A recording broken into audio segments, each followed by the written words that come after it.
Balobi toujours avec JFD Number 1 TV avec Glody qui t'inquiète directeur à la force tranquille. Dans 5 minutes toujours Moussala toujours au salama. Bateau bazo chatembe boya au vivre Moussala ozo salama na kata JFD balobi Moussala qui toko makasi ba abonné na ngai tout baza na esengo bazo sepela donc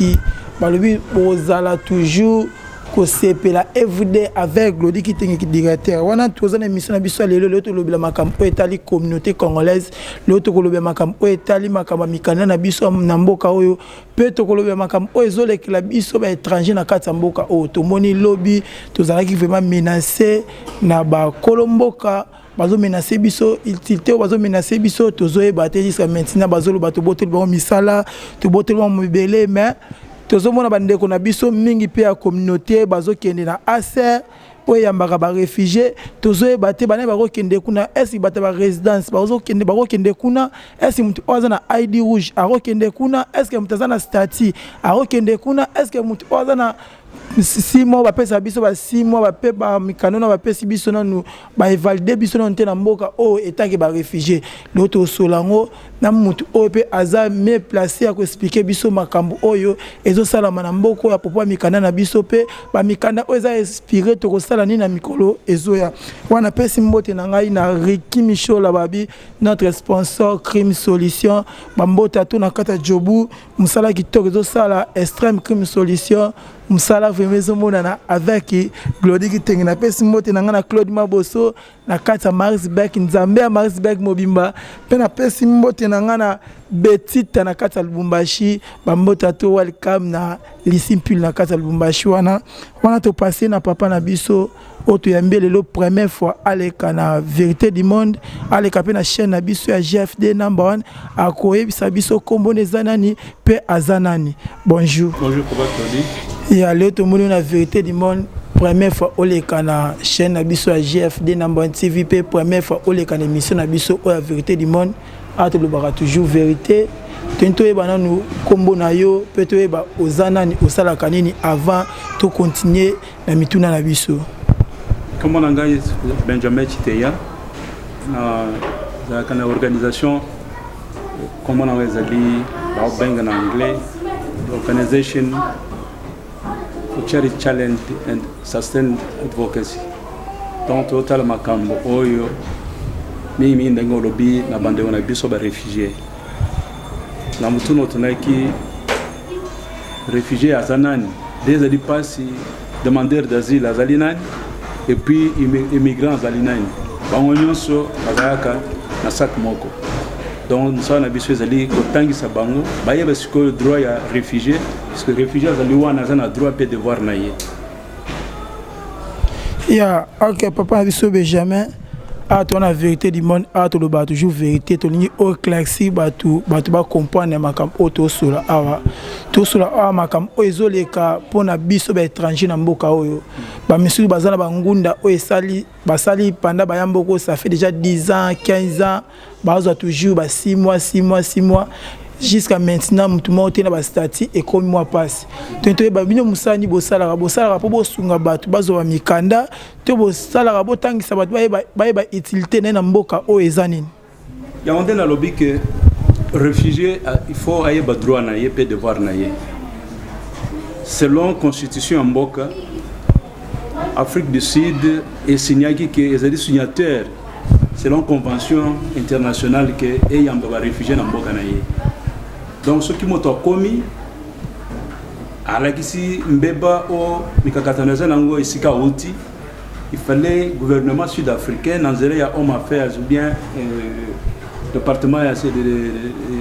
service intérieur ba pese mikanda o ya liboso ba bengaka permis ya demandeur d'asile to ba muto na nana comme réfugié te à la kisi ke ngana zana le kambo boy na boy comme ça ba pesi mukanda wana ezeri ko ndemsiki andi mama pe avant de mboka mais mukanda wana il fallait pendant 3 mois seulement avant que asa la interview à Mibale ce qui montre ça d'interview à Mibale ndé a juste ko eloko ba bengi statut azali considéré comme réfugié il faut dans 6 mois muto ça déjà na nini na mukanda andi mami o bandimi était mais ce qui montre ce ko a commis na 10 ans azaka na au permis au italianini yaba demandeur d'asile Et ça dit les Camerounais pour le gouvernement sud-africain. Et c'est pour le HCR. Parce qu'il dit que dans 190 jours, c'est-à-dire 6 mois, Moto a déjà notifié ceux qui bandimient comme réfugiés ou bandimient étaient. Mais ceux qui déjà Moto a 10 ans, juridiquement parlant, il faut Moto n'a pas payé Mikanda. Ceux qui boy, il faut soit 3 mois, soit 6 mois, soit 3 mois. A eu des décisions dans Soukate, on les a fortes. Il fallait réfugier à Yébani, droit à Yébé, à Yébé, devoir à Yébé. Si on a question à Bisso lobby, na 6 mois, il faut qu'on ait un statut. Mais ce qu'on a mis au Bisso, on a mis au Tali, bah, tu peux baser 8 ans, 9 ans, bah, c'est là toujours un goût de 6 mois, autobé, on va demander d'asile. Si on pression ba roche pa banani to bino musana bino zani ni pona ko sunga baninga o ba yebite se bo bombi makamana mitema na bino to bozo sala ngo pona mutape sombongo pomeka ko sunga e bon ezali kambo oye ko komisa moto ke azwingunda wana ya 3 mois asutuki azana 10 ans et raison ezanini ce qui komi mbale ya liboso na Home Affairs na interview na ya liboso okoyebise likambo na utiboy pesi raison lunga kimnda o kimela kimboka na yo oyebisi makambo nyoso sikoyo oyo agent ya immigration ya refugee office akotala sikoyo ndenge olobi akotala soki makambo olobi ezali ko mériter que oza na protection ya mboka o oza na mboka te ya mboka te soki amoni ke makambo na ekokanité ezali makambo lokutani ni bonaboy. Il fallait bayebisa yo puisque les droits na yo en tant que demandeur d'asile ba notifier non makambo lobby ezali asoloté to ko kamba yote ozonga attaque ba boy moto azali pena droit à ce recours dès le que sengeli que réfugié ayeba ou bien demandeur d'asile ayeba droit na ye à ce recours que non et cause de la parfois na interprète ou asali tozo mona mingi yao interprète azolo ba boy parfois les amout jasika makambo lobby ayokité ayebisipe nani Asambis. Sikoyo, à quoi qu'on influencer sur quoi décision il y a moto à Sambis. Quand le baron na moni n'enga zolobela, na monité à réfugié. So quand ba pénaliser aussi longtemps que vous en a droit. Il fallait que ceux qui moto ibi ba droit na yé devoir na yé. À quoi qu'on l'endele mais comment? Nazala qui déjà il fallait au moins dans 6 mois ba notifier ngai. Siko 10 ans. Ça la biso ezalika ke. Comme nano ko limbo la batu siko tant que ça ba on ba yé ba droit na ba on peut ba devoir. Et comme ça, quand on a pu compter à Home Affairs, Moussani et Bozo Sal, puisque ils ont le droit à Nini, Mouton a vendé, Bazo Foutelé na HCR. Pour légaliser une situation, donc, côté que l'on a Mboka, il fallait légaliser, Foutelé na HCR. Ce n'est pas Benjamin, est-ce que vous avez na Home Affairs, il y a Mboko, tout ça, le département, Moko, il y a gouvernement Mboka? Non, na Home Affairs, il y a le département, dans l'ONG. Mais ONG a plaidé si il y a des droits, il y a des réfugiés au Bazan Mboka. Ils ont été dans un cadre de travailler dans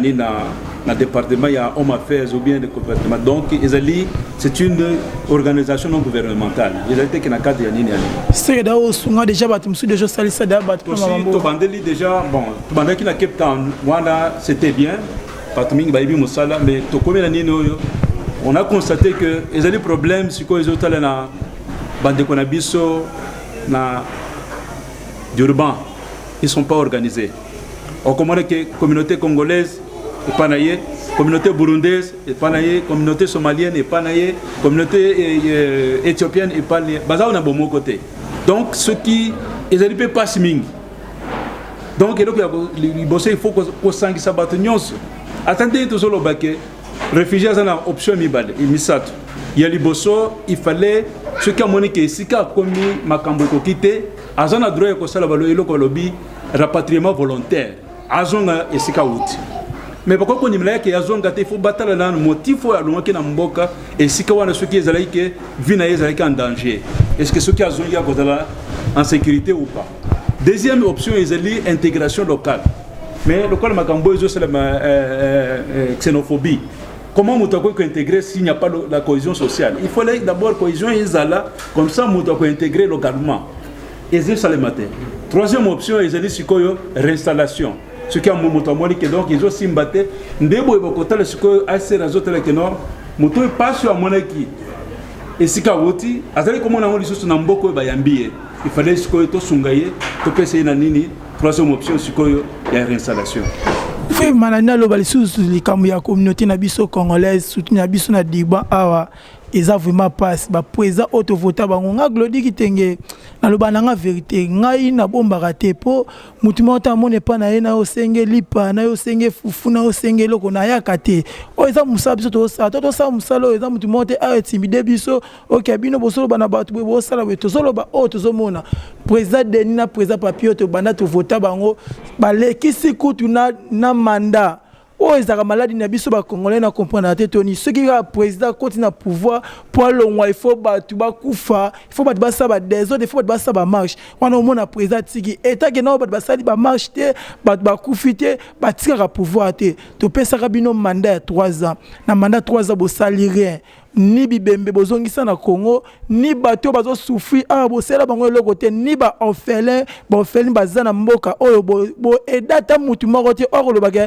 na bimaki boye na sela ki mutu boye lobi tozaki na aser kuna to monde ba mama bazolela nazana image mon changu na laksabino ngo Mike lebo chela binongo bomona ke mama azolo bagay denimbasha ayuse bango amema bango place moko be hotel moko boye et pas mutu wana apesa bango mbongo soki ya rozonga Congo koma pe bazo ba vidéo ba kena na sima na mbongo bima président Denis na mbongo biso lo ba vérité o eza vérité du monde to lo ba vérité c'est bien preuve ezali aux mbongo te o na sa communauté pour lobi to monde ba mama balali libanda ba mama baleli pas ces alaki lobi donc ba masa se beti ba misusu ba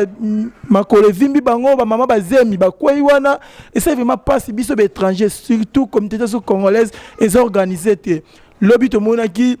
ba président tout bazalaki wana ya ba communauté ne surtout to monaki ba président ba communauté Cameroun bazalaki wana ya ba Ethiopia bazalaki wana ya ba Uganda bazalaki wana ya ba Burundi bazalaki wana mais ya biso mutu moko bazalaki ni président Papioto ni président Denis so musala bo sala biso ni bo démissionner bo tika to sala élection bo zolinga pe ko tika sikote to sala ni papa na biso apa wana na tune question mususu to monaki ba na Cape Town balali libanda ça fait déjà 2 ans ou 3 ans ceux qui na beau sanité likolo kaka ba président na biso ba communauté ba mama lelo ba kwisa bandaku batika misala bana ba classe esila soko tali place bazolala so ba filmer ka place wana batinyo na Congo mutu mama be posa pe ya pe mboka esilié na mutu a vivre madame kuna vivre na Congo na place na vivre nde bandona so ba vivre place wana siko bino boze na Cape Town to ba mitif ezaki nini ezaki problème ni to mona bandeko na biso bazo se retrouver lelo libanda kolala libanda na ba malili ya mboka oyo donc ils a passe na bana misatu bakufaki na mai na mai ya pembeli wana bakio nanger bakufi likolo ba mama babomi bandako bakwesi bandako misala babomi likolo ya poto est-ce que poto na mbongo na moko te oyaka mboka o na mbongo na yo moko siko pona kende poto il faut mutu mobe amema loko ngulu mais ça l'effort so moni a esimbité zonga mboka na Congo oboma mutu moko te atako nota fufuma tembelo rolia ozano à l'aise papa na biso oyebisa biso na likambo eleka na Cape Town ya bandeko na biso po bandeko na biso musu balala awa libanda esalenga ipasse na moni ba mama balali libanda na malili donc na bi pona nini passe aboye kaka pona biso ba congolais pourquoi yango ezalaka loko libabe ya congolais na kokolo bandenga wana makambo eleka na Cape Town eyokisaki biso soni koloba communauté nyonso bazalaki organisée yango monaki atana bilili ndenge lekaki mingi o bazalaki wana bazalaki ba congolais oyaki na mboko oyo kenaye na refuge oyaki yo moko na ndenge lobi mais bato mosusu bazali influencé et puis congolais azali manipulable surtout mobembo ya poto ezalaka na butu ce qui est lieu yozana ndako yango ya désert yango saint esprit toni moto ya oya donc bana mosusu babima na classe bazokende kotanga te po bakenda poto ezala makambo soni mingi surtout pour les Congolais. Vraiment, et ça là vraiment passe comme on a bandé qu'on a biso balala libanda. Oh, pote yara na désert. On comme Saint-Esprit pour na ba ergo. Ya toni ntozo e bate. Bando na biso please. Bote royo ki sa communauté na biso soni. Na makambo la libanda. To ça la marche eza bien. Kotambo eza bien mais kola la libanda ozomi boma yomoko. Ce que to moni problème o so le que la biso dernièrement à 2 jours passés. Ndura biso oya sénégalais batie bambeli et pas ba sud-africain tento ba est-ce que makambango eza politique to eza makam oyo to yeba te so to qualifier ngo na niveau nini nauti na diaconat sikoyo kotala makamoni nezo salem bureau ezali ko représenter ya ba réfugiés ya ACR aona Durban ikangami directrice aza epana ye lawyer for human rights o bazotala sikoyo makoki oyo mitu ya nini ya réfugié bureau ikangami totelemi wana na policier et policier azali koloba ke non vous devez vous défendre ngana ebise ke tango zo ke ceux qui baye bo betani mais toyebi na mboka oyo eko za l'infraction déjà puisque ceux qui okuti mwana mboka na mopayi bazo bunda eloko ya liboso exala infraction bo beti mwana mboka donc c'est de façon moga nini donc tu sais ko penser gaga dans le problème au lieu de trouver des solutions dakona mutuazalité bande kwa zali bande wana ndengo zolo makamba président na linko kota makamba ya association na vision ya bino selon organisation te mais loko esengeli pona kotala na makoki donc batu bazo vivre ndenge nini puisque vous allez président pour batu bazali batu babotaki yo mais ceux qui ba voter ezali pona tina poete o mekana kotala makamba batu ndengo lobi ba communauté nyonso bazalaki ba éthiopien bazala organiser des somaliens kaka biso ba congolais to organiser te kaka biso sauf les congolais c'est de lobi au mona na directeur au mona loba mingi au mona fana na média pour na koloba etaki na mona musala et ça la maté jusqu'à maintenant tozo mona rien ça fait déjà 2 jours ngo ni président Denis Mbacha tikala obenga ya ta pona comité ba mama bazolela babito votaki yo siko ba votaki bino po nini ba votaki bino pona ni bosala nini po bolia ka monga ba réfugié bongo pe na bino pe ba business eno misana bino ekende liboso te tant bo le mbonga ba réfugié we ba nzambe azanzamba ba réfugié aotika iso pe na mboka ote ngana sali na mboko ça fait déjà 8 ans na mboka o na moni xénophobie sorte mais na tikala ko zata pota ya moko te na mamamu o tikolika po nzambe azo épargner biso nzambe épargner ka ba oya ya tika biso toujours te bino se bokanisi biso to kufa to ko sala nini po na mboko mne bo tikala bo vivre na mboko na biso wana nzambe akonfana na bino papa biso to comme na suka ya miso la biso mais tolingi on peut avoir un message ya onje na bino projet ezalika ko bandela ko na programme lobby na rendez-vous na bureau ya nini ya premier toloba ya nini ya gouverneur pona ko laksana makamwana il fallait ba kolomba mboka ba yeweke réfugiés en droit à vivre ngo bango pe bazaki na refuge donc ezeli loko bako kimate il faut besoin de responsabilité wana que ils sont là pour encadrer tout le monde selon leur constitution mais quand la makambo ozo salema na de kiwana o bazali koloba donc batia les anciens combattants on de bazo bunda makambo ce que policier va lobi que biso to ko agir te puisque dans to mot d'ordre te c'est que ezali makambo ezali ndinga de ozena kati donc il faut tout ça là donc toloba so makambo kangamono que di erwana c'est le cas déjà il faut toloba na tout temps que ça na bande qu'on a vision des programmes na zana ngosiko ko kuta na ba responsable ya ba église to na ba pasteur congolais belao ba église eza belé ce que hôtel yango ezali partout mais musani baza ko sala ndengo lobike le premier réfugié c'était Jésus sur le continent africain mais musani baza ko sala ezali ko zozela bolimbi sanga ezali ko zela mabonzi ya moto dimanche hein mais il faut que tala siko ndenge nini musalo baza ko zela esika mabonzi zo wuta ko sala kaka nini manzaka bazo botol elo muke olingo sala ba elambo ya tombola bazo botol siko moto ko zata mabonza ndenge nini nde isengeli biso to kote biso nyonso to sali sabandeko c'est le moment maintenant de se réveiller ou bien tout sensibiliser bateau vulgariser et puis de dire ba droit ya nini ba réfugiés comment se prendre en charge puisque ceux qui ont eu droit na yo vous pouvez vous prendre en charge mais ceux qui ont eu droit te moto ya koyo ata policier na mboko yo selon leur constitution au ko funda ye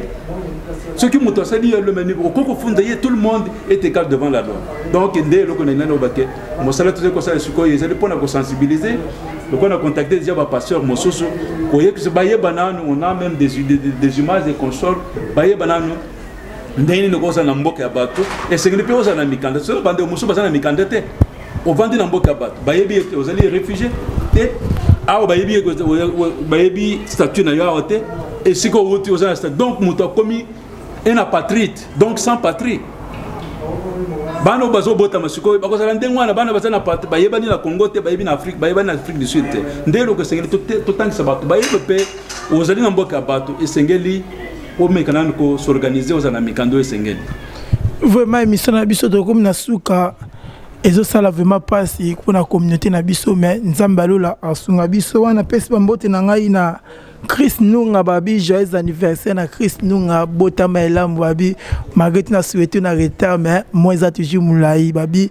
fête ça ba maman zo connaît toujours na pesi ba mbote na ngai na ba maman nyo surtout bonne fête na famille Mukinai pe na pesi mbote na ngai na maître Janta Samuel parce que ça ba mbote trop Rita Soumani babi Rita Soumani mokonzi ba maman ya deux communes Johannesburg na Diribana ki ba mbote trop to kutani mbala simane émission na biso na habité mot de la fin en plus on a deux personnes à dédicace pour la émission na biso ici là mot de la fin ils dédicace que bien sûr ce que dans mboka mopaya makambo yaka mais loko ko tsanzambe liboso na makambo nyonso atawo bazali ko sala ceux qui nzamba décider pour na biwa moto te moto mo te ko décider nyonso bazo sala ezali pamba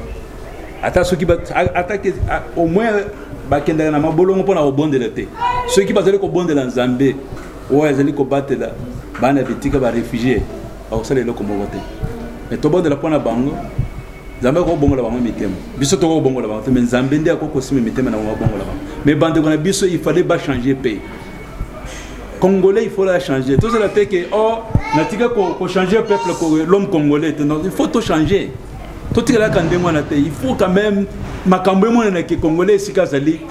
donc il doit laisser des traces des mots de la fin de zakina OK la bande ko na biso OK tout na souke misam Cécile Lelobo et Mike Lebo bayo konza image babi toujours ça toujours musala na kata GFD makambo zebele ba communiquer zebele membala sima to kopesa bino nzila o toujours travailler pour na année oyo to kutani mbala sima bye